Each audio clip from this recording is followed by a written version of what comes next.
says here, a new broadcast feature for PSVR 2 will allow you to film yourself while playing by connecting an HD camera to the console. It's a great way to show your movements and reactions during a boss battle and share your reactions with your fellow gamers as it happens. We believe an open, free, evolved version of what Minecraft brought to the world will be a better future for creators, developers, and ultimately gamers. The protection is designed not to affect the gamer's experience, and it does not have any in-game performance impact. Like the original and like all PCs, these future products will continue to provide access to the same Steam game catalog that gamers already know and love. After almost 20 years of Call of Duty on PlayStation, their proposal was inadequate on many levels and failed to take account of the impact on our gamers. We want to guarantee PlayStation gamers continue to have the highest quality Call of Duty experience, and Microsoft's proposal undermines this principle. Having a thumb on each stick is crazy. No one's going to be able to do that. We need to sell that separately for Ape Escape, because Ape Escape's for hardcore gamers. I love this monitor I have here. This Asus, when I joined the Republic of Gamers, it's a hardcore game for hardcore gamers. Then, you know, they're saying, you know, hey, benefits for game creators, more ways to get games in front of more players through support, investment, and better access to gamers. 4080 16 gig is amazing and on track to delight gamers everywhere on November 16th. Gamers, am I right? This is when they talked about the study about gamers being toxic. This is what they were talking about. And it really caught me off guard that this game show had such an influence on UK gamers as Electric Playground did in Canada and Video Power did in the US. And has given statements like, by giving Microsoft control of Activision games like Call of Duty, this deal would have major negative implications for gamers and the future of the gaming industry. In response, Jim Ryan told the publication this was not true, adding Microsoft was a tech giant with a long history of dominating industries, and that it is highly likely that the choices gamers have today will disappear if this deal goes ahead. I disagree with the position that choices gamers have today will disappear if this deal goes ahead.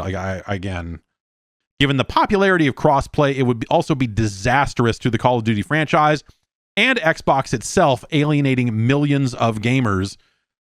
We continue to believe that this deal will expand competition and create more opportunities for gamers and game developers. This Gabe Newell statement is funny to me. We're happy that Microsoft wants to continue using Steam to reach customers with Call of Duty when their Activision acquisition closes. Microsoft has been on Steam for a long time, and we take it as a signal that they are happy with gamers' reception to that and the work we are doing. Some of these other... There's a fucking ROG... If you want to join the fucking Republic of fucking Gamers, you say, well, isn't everyone just going to subscribe for $10 and go play this thing? But no, gamers find things to play based on what everybody else is playing. Xbox Game Pass offers gamers and game creators more choice and opportunity in how they discover, experience, and deliver games. For gamers, that means their approach has been to try to be the friendly option. They're like, we hear you. We care about the gamers. We want to, that has been their whole thing. And it's Microsoft saying, cloud gaming on mobile devices has been unsuccessful, citing the performance of Fortnite on xCloud as an example of difficulty in attracting and retaining gamers.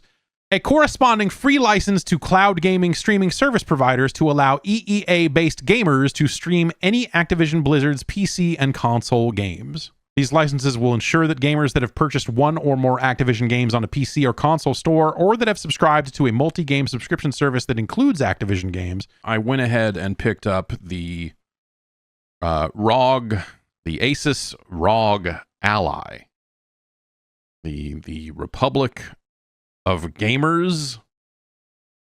By default, this thing has little LED colored rings on it that light up, and you have some control over how the lighting color is, and it has RGB shit on it for real gamers. I have not had hugely negative experiences with the Republic of Gamers. Perhaps bad for Sony, but good for Call of Duty gamers and future gamers. He said, after 20 incredible years, I've decided to take a step back and work on the next chapter of my career. As I take a moment and think about all we have done together, I want to thank the millions of gamers around the world who have included me as part of their lives. You just want people to fucking buy the fucking, this marathon runner skin is inspired by Guilty Spark, and we did a cross-promotion deal with the Microsoft people because we all love gamers, whatever the fuck. Say they were looking to find some US gamers, and I was talking to them about potentially starting something as well. Gabe Newell of Valve and Knife fame goes on to say, gamers and developers are both going to benefit from Overwatch 2 coming to Steam. Gamers will have another platform where they can play a beloved game that utilizes the capabilities of Steam. Just when you think about the Xbox story and the pitch that they've always had about like, oh, the gamers love choice. These gamers, they love choice. They love to choose. There's a Wikipedia page for Gamer Network. Gamer Network meaning Eurogamer. You know, originally it was Eurogamer and it was a family business. And then they started US Gamer. American Gamers. Because of this, our solution here is not customer-led, really. It's led by what we have and a hope. I don't like this, but I'm not smart enough to come up with anything else. If I ask mobile gamers what they want, they won't tell me that it's to play Halo on their phone with a Bluetooth connection to an Xbox controller. I think our only hope is that core gamers find this scenario interesting. The core gamers gave us a bunch of shit because we made a mobile free-to-play Diablo game, but by the way, we're sitting on a pile of money over here. What the fuck do they know? This feels like a big win-win for everyone involved. Konami gets buzz and a new game released under their banner, and an indie dev gets some experience and work with an established franchise. And the gamers get a new Twin Bee. And despite the amount of content getting astronomically higher, gamers demand prices get lower and lower as they hoard games at sale for pennies on the dollar.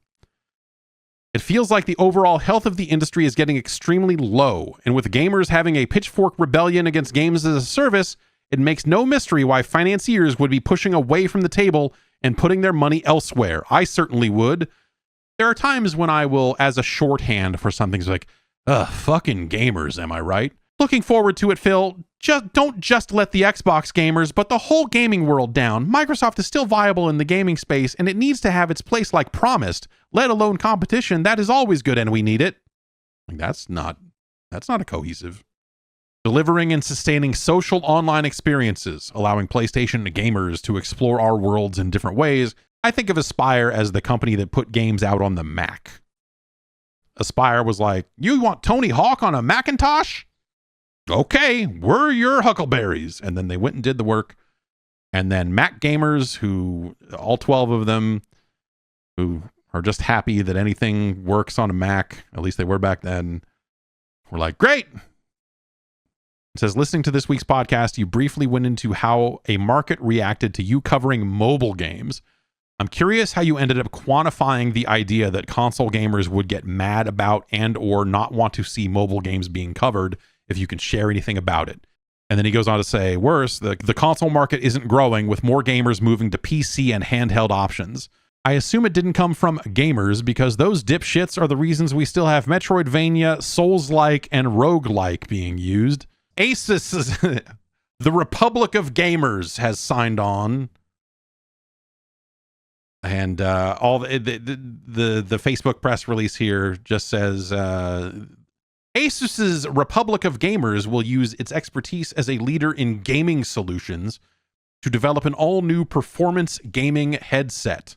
From the co-CEO of Asus, we've been inspired by the incredible gaming community that is formed around virtual and mixed reality.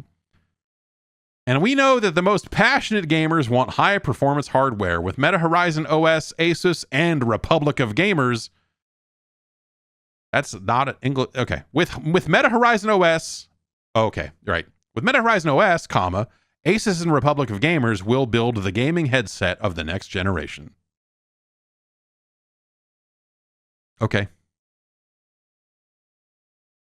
Sure. We've been encouraged by the ongoing success of Call of Duty's Modern Warfare 3, which is attracting new gamers and retaining franchise loyalists. Okay. Related follow-up, do you like watching people playing stuff they're good at, like pro gamers or speedrunners, or people playing through something for the first time? I've been a PC gamer for almost 30 years now, and I occasionally speak to my console gaming friends about PC gaming. And whilst they're avid gamers, they still have little to no interest in PC gaming for usually one of the following reasons. A lot of people play games. It's not an abnormal thing to do. You know, it was something that was like in the 90s, it was an easier demographic to target or something because it was such a more confined demographic than it is now. But like the very idea of like, we've got to reach the gamers, it's like they don't even mean that anymore, because so many people play games that would never identify that way. They would never. And so like at some point, some fucking like vaguely fucking street urban hype beast, whatever, you know, like whatever fucking trash fucking monikers you want to throw on it, they will attempt to put something together and be like, what do video gamers like? They like graffiti and they like fucking fire. You know, whatever, you know, what's next on that? Because the dark truth, or at least what I am viewing as rapidly becoming the dark truth, is that the aesthetic of games like Fragpunk is becoming codified as the aesthetic of gamers, of video games, of, you know, of the lifestyle, if you will. Because it taps into the same general aesthetic of, you know, all the RGB lighting shit and everything else, which I like some of that shit. Colored lighting is fun. I love Quake 2. So the more I can turn my room into Quake 2, I'm all for it. But yeah, I guess like maybe that is the actual answer, is that stuff's not necessarily even coming from someplace else. That is just like, hey man, we're making a video game and we're making an esports and we're making it like, you know, like gaming as a lifestyle just now. Like that is the current look for gaming as a lifestyle. And your Spotify fucking gamers only playlist is going to look like this dumb shit too. And it's going to be like, it's like a neon colored explosion. And then it's got polka dots in the middle of the explosion, kind of like a comic book. But then in the middle of it, we wrote bang. You're like, okay. Fuck. How about instead, could we just go back to making everything look like the scenes, the whatever happened to all the pretty ladies and sick dragons on all the graphics card boxes? Anyway,